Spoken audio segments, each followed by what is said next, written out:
Moms and kids are counting down back to school. So today, insight from inside the classroom to help families start the new school year off right. Smart Start strategies from an education expert who understands what your child needs to learn to do well in school. Sheryl Ellsworth from the Utah State Board of Education joins me. It's great to have you. Great to meet you. You're an education specialist. You've been in the classroom. So Sheryl, is there one thing you can pinpoint that really makes a difference when it comes to successful learning? I just think the thing to remember is that as much as kids are preparing to go back to school and parents are preparing kids to go back to school, teachers are also preparing to go back to school. So we're all we're in the mix right now, just starting a new school year and just realizing we're all adjusting. We're all beginning this new year together. Promote some compassion, some patience. We could also sing We're All in This Together by High School Musical to punch home the point, but that's the general message to take away. Just dial it down and be patient with everyone who's getting back into the groove. You have some strategies to help kids get ready for back to school, and topping your list, I'm not surprised, sleep schedules. What do you see in the classroom happen when kids don't get enough sleep? You know, I think it's interesting that professionals at sleep.org tell us to start your sleep adjustment 2 weeks before school starts. Just even if you take a moment to go on to their website and learn how to do that, we can feel it as teachers. Those kids that are ready and have slept, less agitated at school, just ready to learn. Especially those first few weeks, I feel like, and I experienced this as a student, I can't speak from the teaching perspective, but that adrenaline runs so high, but that crash sets in good and hard if the sleep isn't there to kind of back you up, the well-rested brain. Exactly, and even as teachers, we're having to say, okay, you know what, it's time, we're getting back into the routine. A lot of us have taken that summer break to travel or spend time with our own families, and just that whole routine, again, it hits you hard, but starting early and preparing for school will best help families. There's that safety message that goes out at the beginning of every airplane flight to put your oxygen mask on first, to adjust your own mask before you worry about your children. And psychologists jump on this. You say there's a back-to-school application there, too. Yes, I feel like when parents take care of their own needs, or whoever's taking care of the child, children are feeling less stress. It can be a very stressful time to go back to school.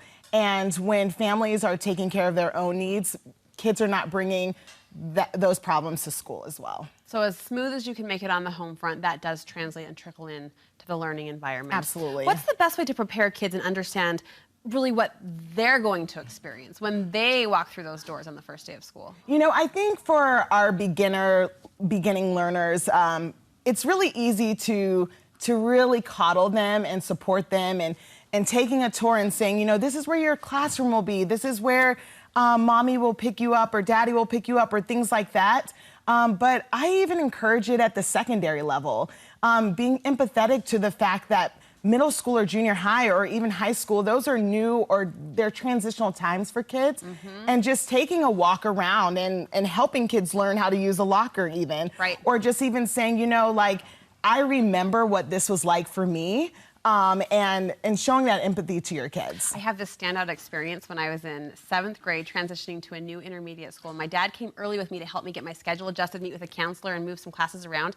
And then as he went to leave, I remember having this panic, like, wait, you're leaving me? It was still really early. We were still an hour away from the bell, and he was trying to play the cool factor, like, oh, you're in intermediate school, you can handle it, see ya, have a good day. And I was like, give me a hug, help me out. You do feel that anticipation, even though they play the cool cat factor sometimes in the teenage years. And what's interesting about that, I used to do home visits when I was a school teacher, and one of the questions that I would ask parents is, what was your school experience like? And from that, I learned that some of my parents really didn't have great school experiences. Some of them did, and a lot of times that's also how they translate that message to kids, and knowing really, like, how do parents feel about school? How did I experience my own schooling experience, and how am I going to share that experience with my kids? That attitude trickles out is what you're saying.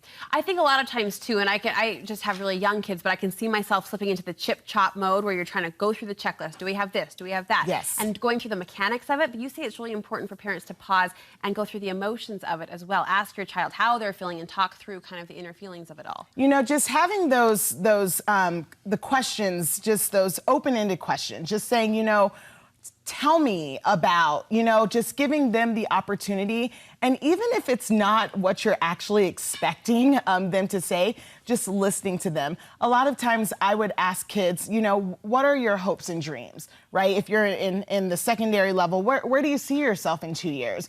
Or even at the elementary school, what do you want to be when you grow up? Those kinds of things.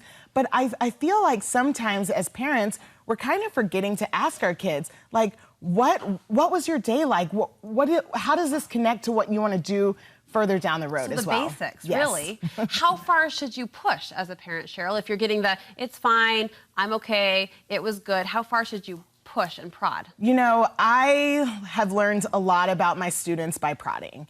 And there are things that they are going through. And obviously, I think seeing your child every day, there's that routine of like, oh, my parents just maybe checking in. But as authentic as you can be, I feel like you're going to get more from your kids. You say a successful morning begins the night before with the Yes. preparation you put into Yes. it. I remember my mom having us lay out our outfits, right, from hair bow to left, right shoe, just so we were adequately prepared. That makes a difference in the classroom as well? 5 minutes the night before will go a long way the next day. You know, obviously there are things that come up, things that you forget to sign, or maybe there's a uniform or an outfit that isn't laid out. And I'm not saying that we're supposed to all be perfect, Sure. but we can feel that stress when kids are just like discombobulated and just rushing into school, and just whatever that you can do at home the night before.